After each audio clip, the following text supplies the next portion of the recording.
West UP के 4 जिलों में सीएम योगी की रैली आज। दूसरे चरण के चुनाव में योगी करेंगे रैली। सुरक्षा व्यवस्था के रहेंगे कड़े इंतजाम। पहलवानों के धरने का 13वां दिन, देर रात पहुंचे राकेश टिकैत। 7 मई को जंतर मंतर पर हरियाणा यूपी की महापंचायत का ऐलान। खिलाड़ियों की हरियाणा सीएम से समर्थन की मांग। 52% मतदाताओं ने डाले वोट। 66.48% के साथ महाराजगंज टॉप। प्रयागराज में पड़े कम वोट। 13 मई को होगा प्रत्याशियों की हार जीत का फैसला। स्ट्रांग रूम में सील हुई 2518 ईवीएम, 256 मतपेटियां। सपा विधायक इरफान केस में गवाही पूरी। इरफान के वकीलों ने मांगी केस डायरी। अब 9 मई को सुनवाई। वीसी से हुई पेशी। निखत अब्बास अंसारी को मिलवाने वाले जेल अधीक्षक के खिलाफ चार्जशीट। 15 लाख की लग्जरी कार दी। कैंटीन ठेकेदार ने जेल अधिकारियों तक पहुंचाए मैसेज। आप देख रहे हैं के न्यूज, खबरों का सारथी। नमस्कार, मैं हूं आपके साथ अवंतिका अवस्थी। बात करते हैं उत्तर प्रदेश खबरों की, जहां खबर मेरठ से है। मुख्यमंत्री योगी की जनसभा आज होनी है। कई जगहों पर होगा रूट डायवर्जन। सुरक्षा व्यवस्था के रहेंगे कड़े इंतजाम। कई जगहों पर होगा रूट डायवर्जन। सुरक्षा व्यवस्था के रहेंगे कड़े इंतजाम। कई जगहों पर होगा रूट डायवर्जन। मेरठ में मुख्यमंत्री योगी की जनसभा आज। कई जगहों पर होगा रूट डायवर्जन। सुरक्षा व्यवस्था के रहेंगे कड़े इंतजाम। कई जगहों पर होगा रूट डायवर्जन। मेरठ में मुख्यमंत्री योगी की जनसभा आज। कई जगहों पर होगा रूट डायवर्जन।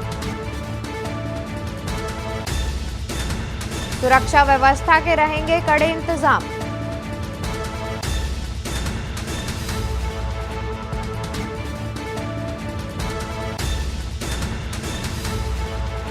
मेरठ में मुख्यमंत्री योगी आदित्यनाथ की जनसभा आज होनी है, जिसको लेकर कई जगहों पर होगा रूट डायवर्जन। साथ ही सुरक्षा व्यवस्था के रहेंगे कड़े इंतजाम, जिसको लेकर कई जगहों पर रूट डायवर्जन भी किया जाएगा।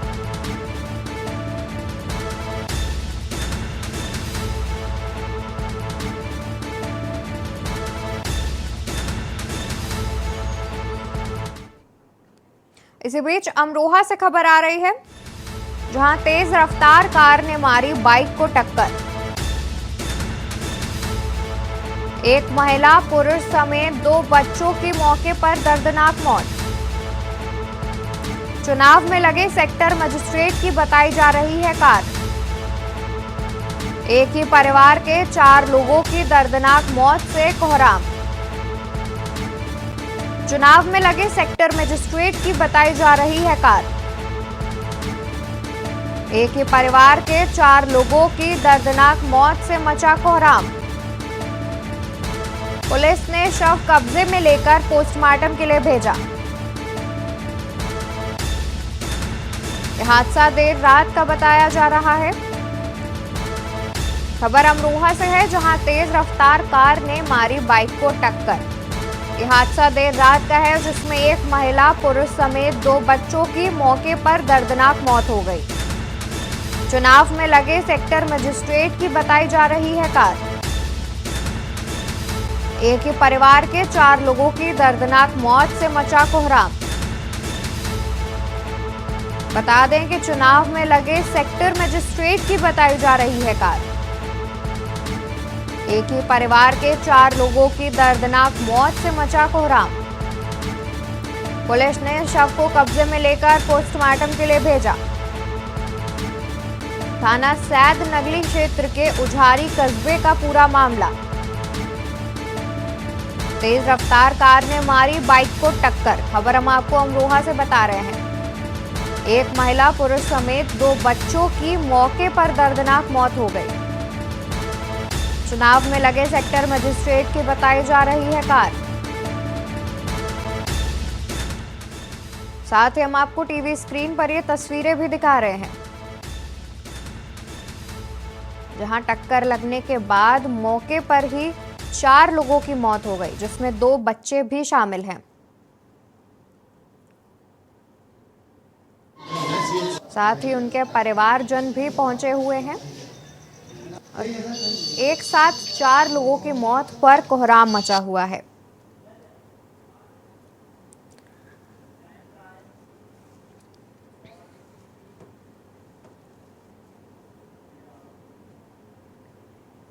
खबर जालौन से है, जहां नेशनल हाईवे NH 27 पर ऑटो रिक्शा पलटा। वहीं 3 बच्चों सहित आधा दर्जन से ज्यादा लोग घायल हो गए।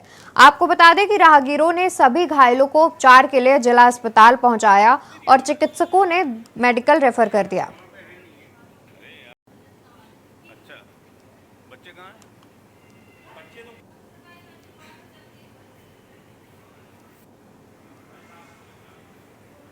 टेम्पो वाले हो तुम? खबर प्रतापगढ़ से है, जहां कुंडा के तिलौरी बूथ पर मची भगदड़ और साथ में ईंट पत्थर चलने की सूचना मौके पर कुंडा कोतवाली मौजूद रही। वहीं भाजपा प्रत्याशी डॉक्टर सुमन साहू को भी दबंगों ने दी गालियां। आपको बता दें कि कुंडा से भाजपा प्रत्याशी डॉक्टर सुमन साहू ने बताया कि हमारे देवर को पिस्टल दिखाकर धमकाया गया और भाजपा से कुंडा चुनाव प्रभारी ने बताया कि दबंगों द्वारा हमारे ऊपर किया गया पथराव और भद्दी भद्दी गालियां भी दी गई। आपको सूचना किसने दिया था? मेरे छोटे देवर ने। उनको दौड़ाया गया था? उनको दौड़ाया गया। वो भाग रहे थे चलते चलते। यहाँ पे अभी करीब 25 से 30 लड़के जो जमेठी के थे। खबर अमेठी से है, जहां निकाय चुनाव के प्रथम चरण का मतदान समाप्त होने के बाद से अब द्वितीय चरण में होने वाले मतदान के लिए सभी राजनीतिक पार्टियों ने अपनी ताकत झोंक दी है। ऐसे में आम आदमी पार्टी के राज्यसभा सांसद संजय सिंह अपने 1 दिवसीय दौरे पर अमेठी पहुंचे। सबसे पहले वह अमेठी जिले में मलिक मोहम्मद जायसी की ऐतिहासिक धरती जायस पर रोड शो करते हुए जनसभा को संबोधित किया। जायस नगर पालिका में आम आदमी पार्टी की प्रत्याशी के लिए उन्होंने रोड शो कर जन समर्थन और वोट मांगा। इसके बाद वह वहां से निकलकर अमेठी जनपद मुख्यालय गौरीगंज नगर पालिका पहुंचे, जहां पर अपने प्रत्याशी हरीशचंद्र साहू के समर्थन में लोगों से वोट देने की अपील किया। अंत में वह अमेठी कस्बा पहुंचे। आपसे निवेदन और अपील करने आए हैं और ये सब कुछ आपको याद रहेगा तो केजरीवाल का स्कूल का बिजली का पानी का मॉडल याद रहेगा, हमारी गारंटी याद रहेगी, झाड़ू निशान याद रहेगा। हाँ, ये बात जरूर है कि अब तक ये कहा जाता है उत्तर प्रदेश की जनता जाति धर्म के नाम पर वोट देती है।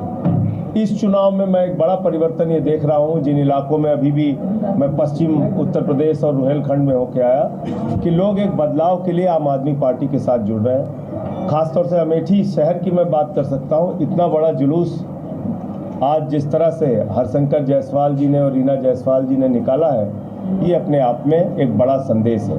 जल्दी चुनाव है, लेकिन अभी चुनाव प्रचार करने में नहीं है। देखिए, अब ये तो उनसे पूछे क्यों नहीं आ रही है, मैं उस पर क्या जवाब दूँ। एक बात मैं कह सकता हूँ कि यहाँ सारे लोग, देखिए, स्थानीय मुद्दे की बात करेंगे तो 15 सालों की जो यहाँ कुव्यवस्था है उसको दूर करने के लिए हमारी पार्टी काम करेगी।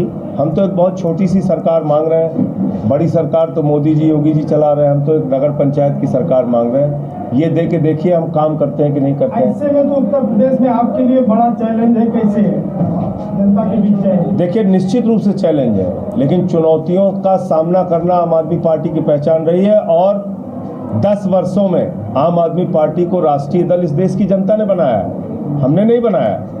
उन्होंने अपने प्यार और वोट से हमें राष्ट्रीय दल बनाया है। तो अब हमारा सफर आगे बढ़ेगा उत्तर प्रदेश में भी। झूठे आरोप लगाते हैं ये लोग, झूठे तरीके से फंसाने की कोशिश करते हैं। कल ईडी ने मुझसे गलती मानी है चिट्ठी लिख के, ये काम करते हैं लोग। तो ये जो दुर्भावना की राजनीति है, इसका अंत होगा। अंबेडकर नगर में भाजपा प्रत्याशी के पक्ष में जनसभा करने पहुंचे डिप्टी सीएम ब्रजेश पाठक ने सपा पर जमकर हमला बोला। कहा कि सपा सरकार में सपाइयों का आतंक था। सपा के लोग कहते थे कि सपाइयों का नारा है खाली प्लाट हमारा है। खाली प्लाट, मकान, दुकान पर सपाई जबरन कब्जा कर लेते थे। गुंडे माफिया खुलेआम सड़कों पर घूमते थे। खुलेआम सड़कों पर मर्डर हो जाते थे। कानून व्यवस्था के नाम पर एक एक गाड़ी में 10-10 बंदूकें रखकर चलते थे। भाजपा सरकार में गुंडे माफियों के मन में भय है। तमाम गुंडे माफिया गले में तख्ती लटकाकर घूमते थे कि हमें गिरफ्तार कर लीजिए, हमें गुंडाई नहीं करनी है। उस सरकार में बिजली की बड़ी दुर्दशा थी। एक हफ्ते में और एक हफ्ते रात में बिजली आती थी। हम जिला मुख्यालय पर 24 घंटे बिजली दे रहे हैं। इसके अलावा हर घर पानी, गरीबों को मुफ्त इलाज, निःशुल्क राशन दे रहे हैं। डिप्टी सीएम ब्रजेश पाठक ने अकबरपुर नगर पालिका परिषद प्रत्याशी, चेयरमैन पद प्रत्याशी सरिता गुप्ता के पक्ष में जनसभा की।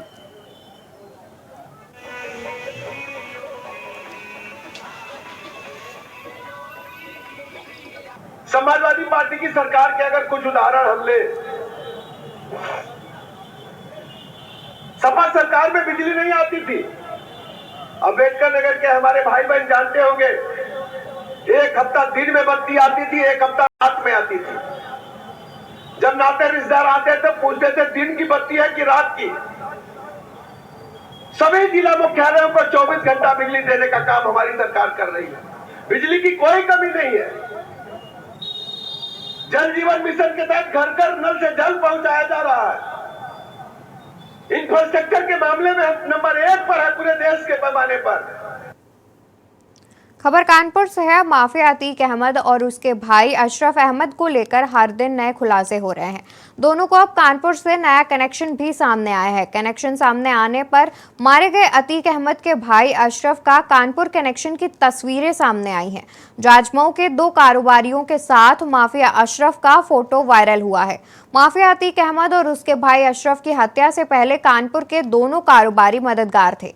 इतना ही नहीं, माफिया अशरफ के पैसों के दम पर दोनों कारोबारियों ने अपना साम्राज्य बनाया।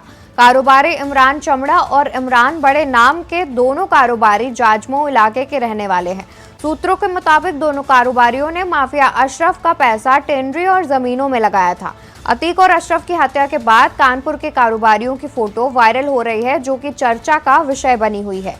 हत्यारे को असलह मुहैया कराने वाले की तलाश करने यूपी पुलिस कानपुर पहुंची है। इस हत्याकांड में अवैध हथियार का धंधा करने वाले बाबर का नाम सामने आया है, जहां माफिया अतीक अहमद के भाई अशरफ का कानपुर कनेक्शन सामने आया।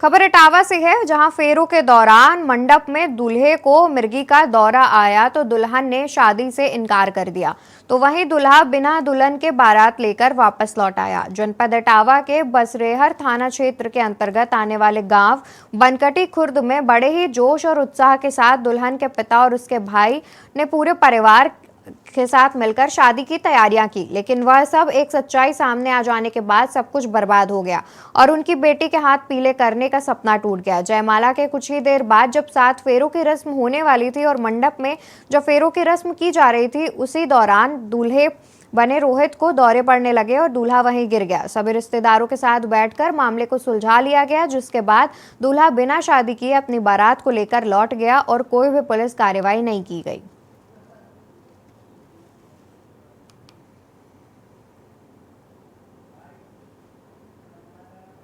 तो कैसे जानकारी हुई कि लड़की को दौरा आता है? वो मड़े जी सुबह मंडप में बुलाया गया, उसकी आधा घंटे में उसे दौड़ा आ गया मड़े के नीचे। अच्छा। बस मैंने मना कर दिया, अब शादी नहीं करेंगे। खबरें अभी और भी हैं, पर यहाँ रुकेंगे। खबरों का सारथी। ब्रेक से वापस आ गए हैं। बात करते हैं अमेठी की, जहां मुंशीगंज थाना क्षेत्र के बंदोया में तेज रफ्तार अज्ञात वाहन ने मानसिक रूप से विपक्ष व्यक्ति को जोरदार टक्कर मारी। व्यक्ति की मौके पर मौत हुई। सूचना पर पहुंची पुलिस ने शव को कब्जे में लेकर परिजनों को सूचना दी। मृतक व्यक्ति अमेठी कोतवाली क्षेत्र का रहने वाला है।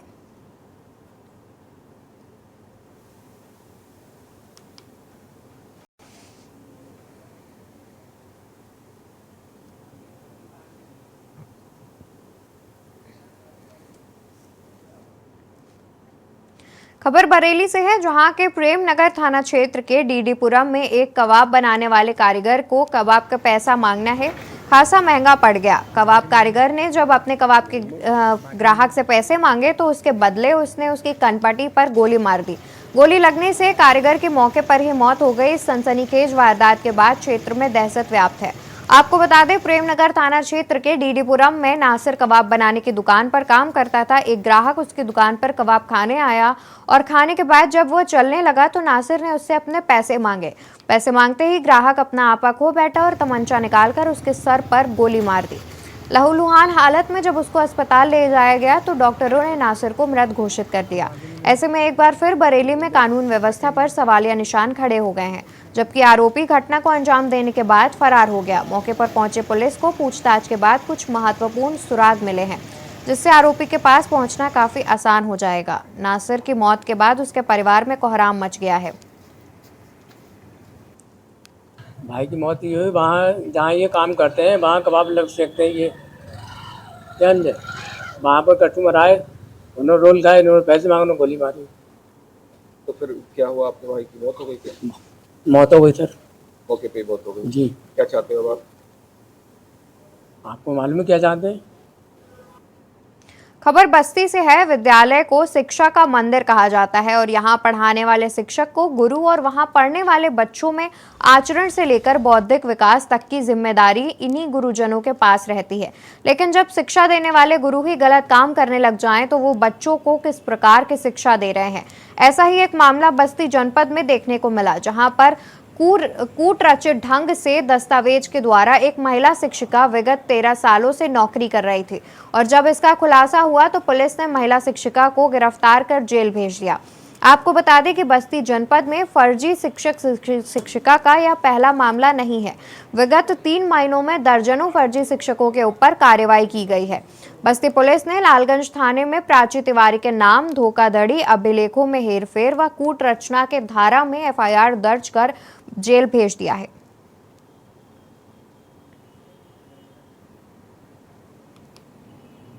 क्षेत्र में एक फर्जी शिक्षिका को गिरफ्तार किया गया है, क्या कुछ मामला है इसमें? क्या एक महिला शिक्षिका जो दूसरे नाम से विद्यालय में नौकरी कर रही थी और इस बात की शिकायत हुई थी। इसमें शिक्षा विभाग से जांच भी हुई थी और इसमें बीएसए की तहरीर पर एफआईआर दर्ज हुई थी थाना लालगंज में और इसमें बाद में जांचोपरांत उसको दोषी पाया गया और उसकी गिरफ्तारी की गई है, उसको जेल भेजा गया है।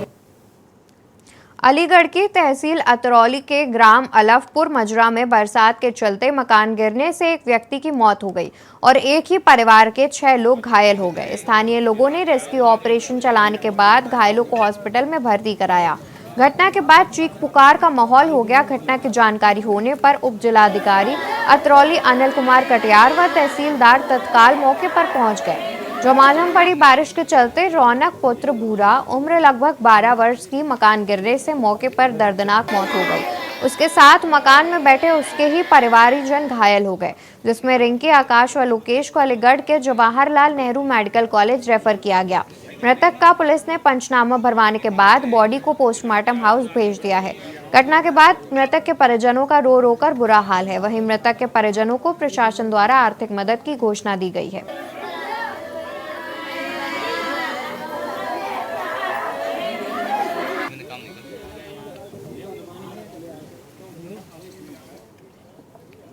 मकान ये गिराता है अचानक। अच्छा, तो इसके नीचे कोई दबे? क्या हुआ? 6 बच्चे दबे। 6 बच्चे?